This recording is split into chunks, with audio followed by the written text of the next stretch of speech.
Hey, what's up, guys? Yesterday I made a video, Is Islam compatible with the West? And it is my understanding of Islam after reading the Quran.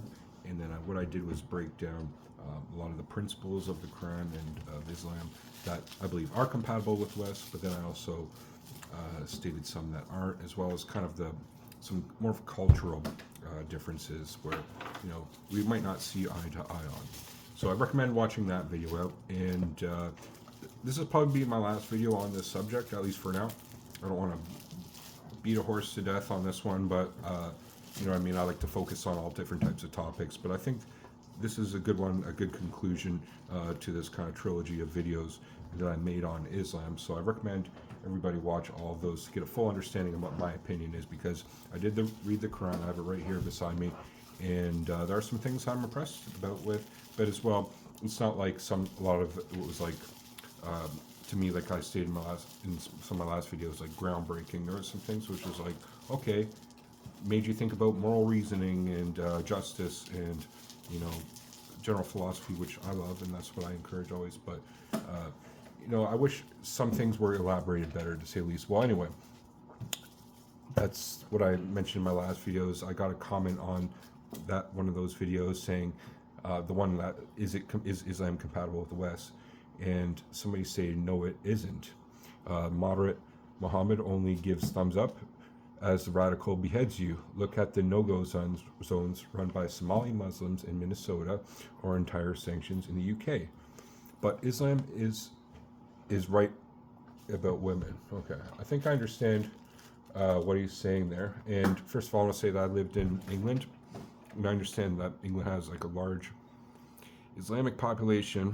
They a lot of people migrated there, immigrated there, and I lived in parts of London, East London specifically, where there was large Islamic populations. But I wouldn't consider them being no-go zones. I was even in some areas that were like considered kind of the dangerous parts of of London that were, primarily Muslim, and I wouldn't consider it a no-go zone, for one. Okay, but that being said, it's not to say it was totally safe either, right? There was some danger there, but as well, a lot of parts of London are the same, not just with Muslims.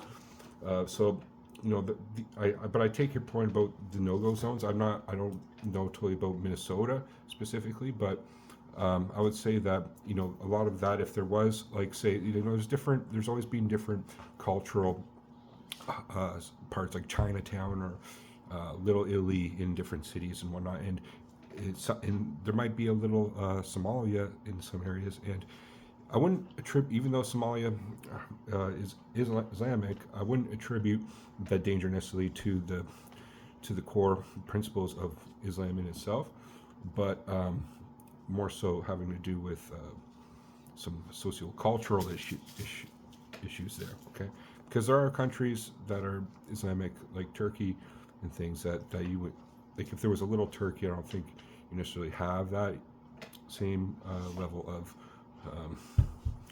potential danger as something like Somalia. Okay, but I'll still hear your point on that. Okay, but I wouldn't again attribute it to teachings of that I read anyway, and I understood in the Quran. You know what I mean about that. Okay.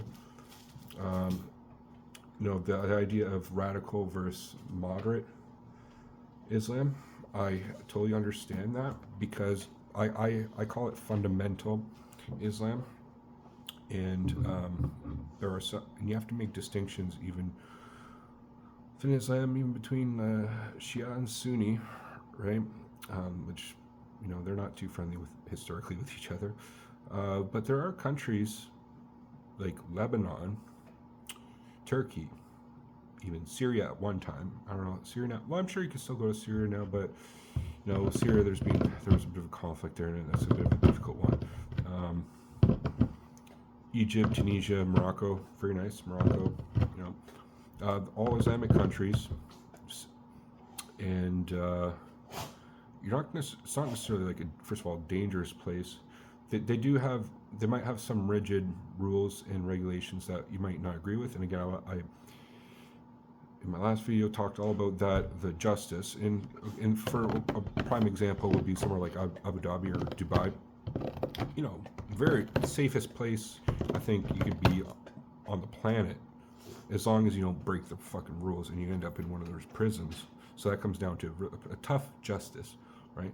But you know, there's no way you're going to encounter street crime or homelessness and drugs or anything like that, right?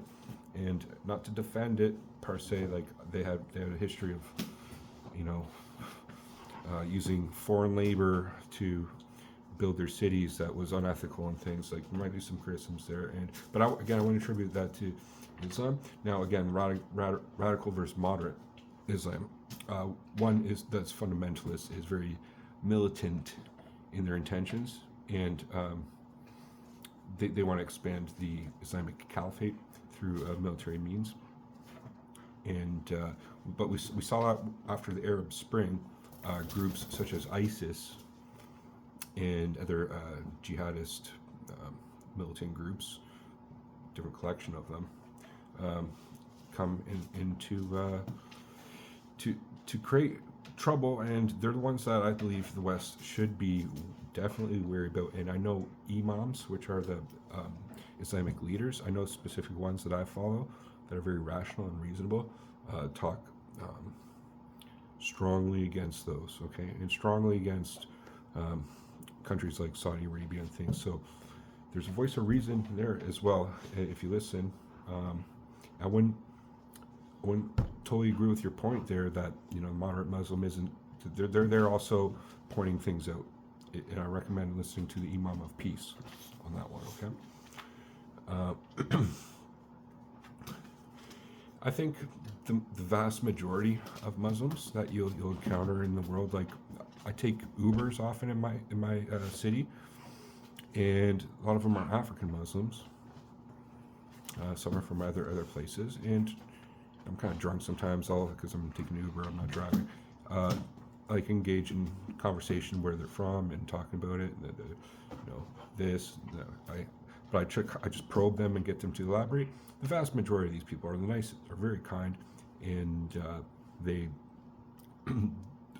when I ask them about Islam, they generally are pretty like the things they say are good, right? Like I know some people might criticize, oh, they're not telling you the full truth about it, but based on like my understanding now of the Quran, it's not necessarily a religion that's just hell bent on violence or anything like that. Like I think a lot of people in the West think, although there is, you can't deny that, like mujahideen, jihadists in the world, and ones that want to that definitely have beef with the West and with Jews and things like that, right? Like what's happening right now in Gaza and Israel. No matter what your stance on it with that, whether Israel are being a bit dicks sometimes, or you know, Hamas are terrorists firing rockets at them. Like I think, you know, you can look at multiple angles of that situation, but when it comes down to it, the Hamas is definitely a radical Islamic force in that region that wants Jews gone in general. There's no question about that. We saw that with October 6th or 7th, whatever happened there with the music festival. But that doesn't represent all of Islam, although we are seeing across the world, in Europe and the United States and Canada, like there are these kind of protests that are not, that we are seeing fundamental Islam kind of come up a few times, waving the flags and the chants that they're saying. So there is a concern there, I think, very much so in the West. Now the last one, Islam and women's rights. He mentioned something about women. Not sure what point he was making there, but as I mentioned in my last video, yeah, Islam is very highly criticized on that one specifically. Now there are different factions within. Like I know a girl really well who's she's a friend of my girlfriend's. She's from Lebanon, and you know, she's Muslim, and she's like a normal person, right? Like dresses really nicely, nothing too revealing or anything, like kind of conservative in that regard, but you know, wears nice makeup and it's very fashionable, and has fun and socializes, and he's even out with us at parties, even though she doesn't drink. She's there. She has a good time, and she's really nice. She's really, really nice person. Okay, Lebanon. Now, a girl from Saudi Arabia would be a bit of a different story. Like they're totally like covered like this. They weren't allowed to drive. They, in their family, they wouldn't have a say. They wouldn't be free. They wouldn't necessarily be able to go out with a male chaperone. You know what I mean? They don't touch anybody. Like there could. So the distinctions between women in different Islamic countries, you have to make that. And even worse is somewhere like in Afghanistan with the Taliban, like women, girls there. It's not a good. It's not a good thing for girls, and I think that is a legit criticism of Islam. And I believe that even in places like Canada, like I saw personally, there was Islamic family that lived across the street from me growing up, and you rarely saw the girl. The guys were outside playing basketball, hanging out, doing things. The girl, and she was always covered up. So, yeah, I think they're sheltered to say the least, and their projection on women and women's body, which is I think very abnormal. The fact that I don't like the fact of covering up body. Like I think that's a bit neurotic and a bit too much, not freedom, lacking freedom of women in many ways. Right? So I'll probably agree with you on that one.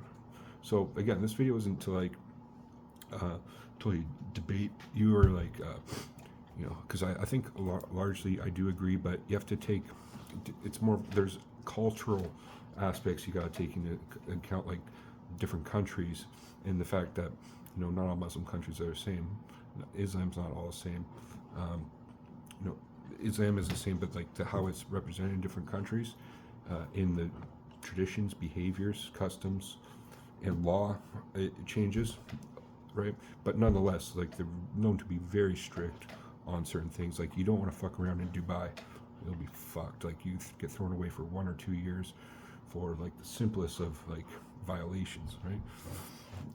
I remember hearing something back in the day. These guys got caught for graffiti in some Islamic country. I think it was in Asia, and these guys were like whipped like motherfuckers for a long time, like brutal, right? So that's probably not a good thing. You don't want to fuck around, and that comes down to the tough justice. I think that I did definitely read about. You definitely follow things, and the fact that the justice in law and everything is tied with religion. Well, that's not something I really agree about. I wish law and things was more based on reason, and it was more. There's more of a liberty aspects involved, which liberty, even when it comes to freedom of speech, I don't necessarily see in Islamic cultures as well. So I have legit criticisms of Islam, but again, I can also be understanding in other regards as well. So, and that's what I hope to make for this video. Again, this is probably the last video I'll make on this one. I know you guys who follow my channel might be a bit, sick of this, but my channel, I just want to, first of all, it's things I have on my mind. This is on my mind. I just read the book, The Quran, so it's this. I'm reflecting on it. But as well, I think in a philosophical sense, it raises good questions for that everybody could get something out of it and question themselves. Because in our culture, we are, especially in Canada, we're very multicultural. I think that will lead to greater understanding and mutual understanding, if that makes sense. So thanks for watching, guys. Leave in the comments below what you think about this video. Peace.